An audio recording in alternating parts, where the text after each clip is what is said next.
right, Shalom. Shalom. Right?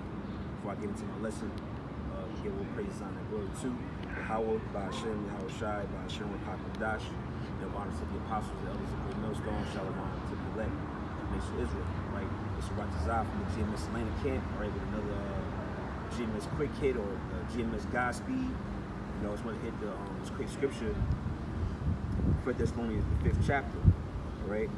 Because we're in a time of prophesying, man. You know, the Lord has established and basically brought the prophets of old back in the earth in modern times to interpret and to speak things that be written in thousands of years ago, man. You know, as the scriptures say, what it say, matter of fact, let me get it in 2nd Ezra, the 9th chapter, starting at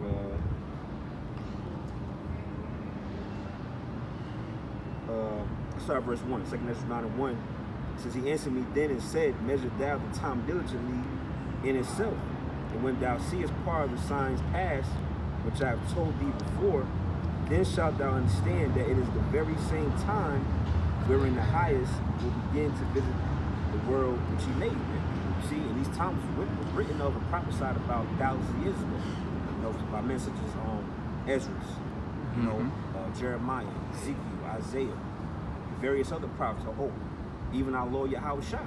You know, he prophesied of these times that we're living in, man. So us being, you know, brothers who the Lord basically bestowed his spirit upon, we're supposed to be prophesying, man, as much as possible. All right.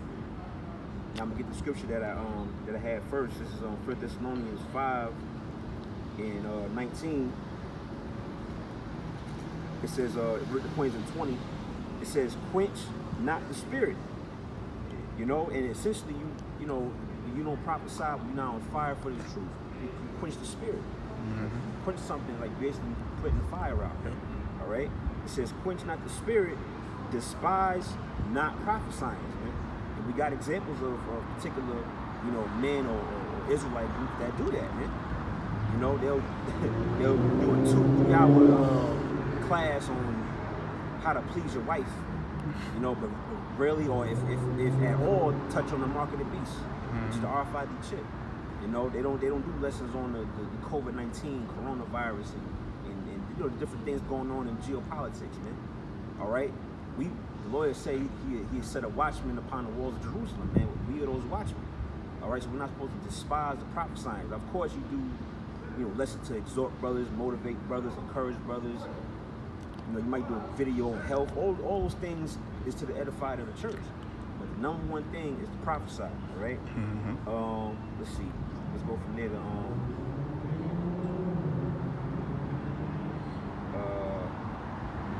Jeremiah 28.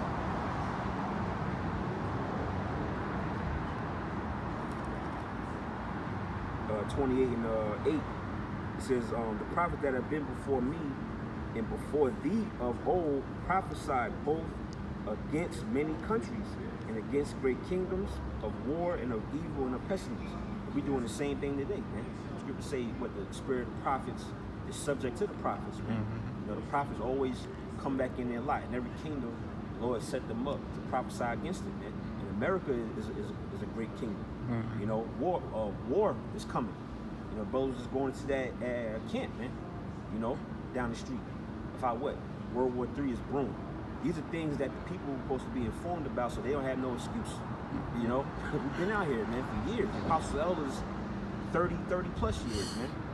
All right, so they have no excuse. As a matter of fact, I think that was it on that. Yeah, let me see.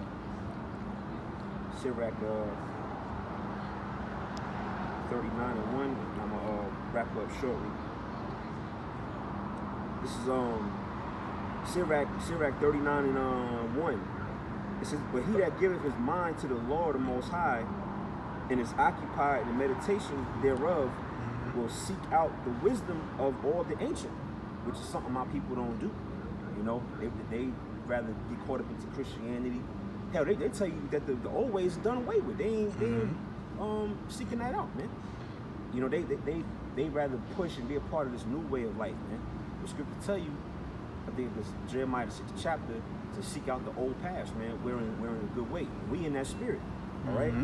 And it says, we'll seek out the wisdom of all the ancient and be occupied in prophecies. You see that? So that's why you watch Great Millstone videos. We always go into articles, news, brothers are sharing links, you know, in our group chats. We always talking about what's going on in the world. That's how our mind's supposed to be. It's supposed to be geared around prophecies, man. Constantly waiting and watching for the prophecies to be fulfilled and unfold, man. You know? I want to get one more scripture. I'm gonna sign off. This is Proverbs. This came back to me. Proverbs 3 and 27. All right. This is Proverbs 3.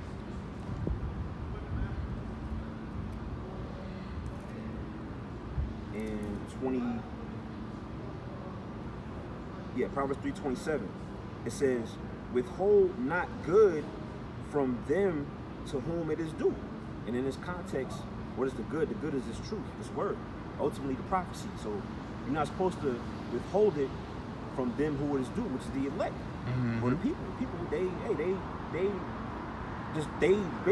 basically deserve to get warned about what's coming, man. All right. It says, when it is in the power of thine hand to do it. So when you have the power, you have the ability, you know, on a low level, you know, you got a smartphone, you got Wi-Fi, you know, you're an able-bodied man.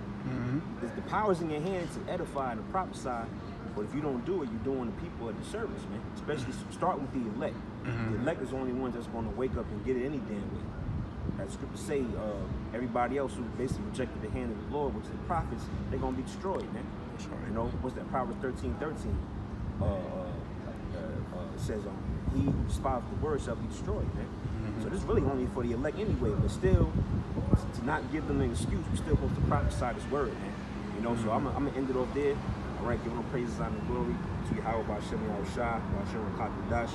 Lord, on to the next lesson. Shalom.